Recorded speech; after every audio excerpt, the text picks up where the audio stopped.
বশীকরণ বশীকরণ। আপনি যাকে ইচ্ছা তাকেই বশ করুন। আপনি আপনার স্ত্রীকে বশ করতে পারবেন, আপনি আপনার পাড়া প্রতিবেশীকে বশ করতে পারবেন, আপনি আপনার ভালোবাসার মানুষকে বশ করতে পারবেন। 100% গ্যারেন্টিযুক্ত আমল।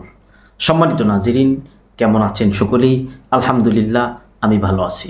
আল্লাহ পাকের মেহেরবানিতে আপনাদের সামনে আসলাম অত্যন্ত গুরুত্বপূর্ণ একটা আমল নিয়ে। আজ আমাদের পরিবারে, সমাজে মিল মহব্বতের অভাব, ভাই বোনের মিল মহব্বতের অভাব, স্বামী স্ত্রীর মিল মহব্বতের অভাব। দেখা যাচ্ছে মিল মহব্বতের কারণে ঝগড়া ফাসাদ সবসময় লেগে থাকে, মিল মহব্বত নেই।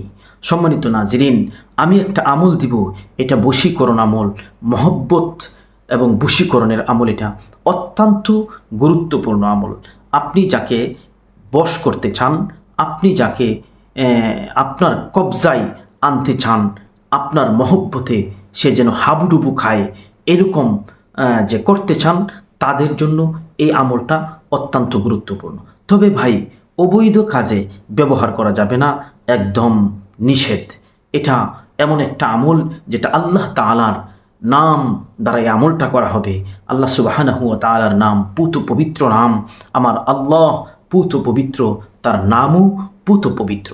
সম্মানিত নাজরিন, বিশেষ করে স্ত্রী এবং ভাই বোন, তাদের মাঝে যদি মিল মহব্বত না থাকে, কেউ কাউকে দেখতে না পারে, তাহলে এই আমলটা করা একদম 100% কার্যকরী আমল। সম্মানিত নাজরিন, আমলটা কি আপনাদেরকে আমি বলে দিচ্ছি। 5 ওয়াক্ত নামাজ পড়তে হবে এবং হালাল রিজিক বক্ষণ করতে হবে। মিথ্যা কথা বলা যাবে না, একদম না। মিথ্যা কথা বলবেন, আমল করবেন, কাজ হবে না, আমার কিছু করার নাই। সম্মানিত নাজরিন, আপনি আসুন, আমলটা আপনাদেরকে আমি বলে দেই।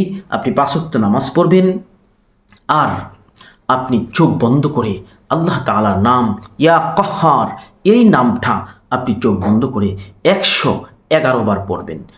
111 বার পরে আপনি যদি সামনে ওই ব্যক্তিটাকে পান যাকে আপনি বশ করতে চান, যেমন স্ত্রী আপনার সামনে থাকবে, আপনার বোন আপনার সামনে থাকবে, আপনার ভাই আপনার সামনে থাকবে, সামনে যদি পান তাহলে 111 বার পরে তার বাম চোখে একটা ফু মেরে দিবেন, জোরসে একটা ফু মেরে দিবেন, হাসির হয়ে বশীভূত হয়ে হাসি ঠাট্টার মতো একটা ফু মেরে দিবেন। ধারাবাহিক কিছুদিন এই আমলটা করলে যে মানুষটাকে করবেন সে আপনার বশে চলে আসবে। আর যদি মানুষটা দূরে থাকে, তাহলে রাত্রি করে আপনি চোখ বন্ধ করে তার চেহারা স্মরণ করে, তার বাম চোখটা স্মরণ করে আপনি 3টা দম করে দিবেন।